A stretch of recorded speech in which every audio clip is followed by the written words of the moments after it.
इस मूवी की कहानी एडलिना नाम की लड़की को दिखाते हुए होती है, जिसे एक औरत डेविल ने उसे बुरी तरह से पोजेस्ट कर लिया है। उसके अंदर के शैतान को दूर करने के लिए इसे बेसमेंट में लाया जाता है और चर्च के फादर एक औरत डेविल को दूर करने के लिए काफी प्रे करते हैं। इस दौरान एडलिना के अंदर का शैतान उसे मार डालता है और कुछ दिन बाद का सीन दिखाया जाता है। एक जर्नलिस्ट अपने सीनियर को न्यूज़पेपर में इस केस को दिखाती है और एडलिना को मारने वाले चर्च के फादर सहित सिस्टर को भी पुलिस जेल में बंद कर दिया है। इस पर हम रिसर्च करना चाहते हैं, इसके लिए हमें वहां जाना होगा। रोमानिया आकर निकोल सबसे पहले फादर से मिलती है। फादर कहता है एडलिना चर्च में रहकर वह किसी लड़के के साथ रहकर वह अफेयर में आ गई और गॉड को यह पसंद नहीं था, तभी एडलिना को एक औरत डेविल ने पोजेस्ट कर लिया। ऐसा चर्च के फादर निकोल से कहते हैं। निकोल को फादर की बातों पर विश्वास नहीं होता तो वह वहां से चली जाती है और निकोल डॉक्टर से मिलती है तो वह कहता है एडलिना की मौत एयर सप्लाई बंद होने की वजह से हुई थी।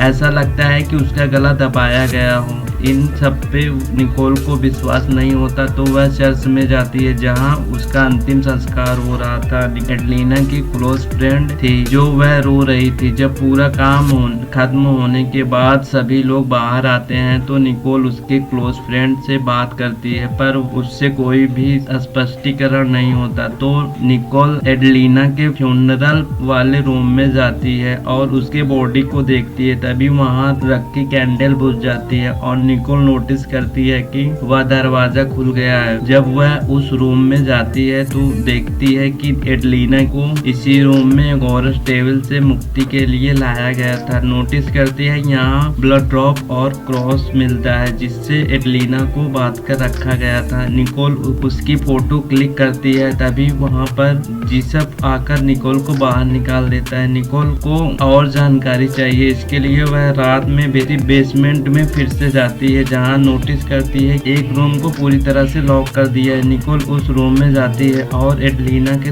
टूटे नाखून को नोटिस करती है और एक बॉक्स में एडलिना और उसकी बेस्ट फ्रेंड की फोटो दिखती है। वह फोटो लेकर वहाँ से निकल जाती। निकोल को वह फोटो मिलती है, उसे जूम करके देखती है तो क्रॉस पे उसे एक डीमन दिखाई देता है। उस समय निकोल का ड्रिंक में एक कीड़ा गिरता है। निकोल ड्रिंक ले जाकर बाथरूम में फेंक देती है। फिर से वह ग्लास में ड्रिंक को निकालती है और वह पीसी में एक औरत की फोटो सर्च करने लगती है। तभी पीसी में स्क्रीन फ्लिक करने लगती है और एक औरत की फोटो देखकर डर जाती है और अब नोटिस करती है कि दोबारा से ड्रिंक में वही कीड़ा गिर गया है। इस बार 2 कीड़े गिर गए हैं। अब निकोल एडलिना की क्लोज फ्रेंड से मिलने जाती है। इस पर उसकी फ्रेंड बात करने से मना कर देती। तभी निकोल फोटो को दिखाती है और वह कहती है एडलिना को किसने मारा। वहाँ पर फादर भी आ जाता है। वह कहती है इससे डीमन ने मारा। वहाँ पर फ्लैशबैक दिखाया जाता है। उसकी बेस्ट फ्रेंड खाना लेकर उसके रूम में गई थी और एडलिना कुछ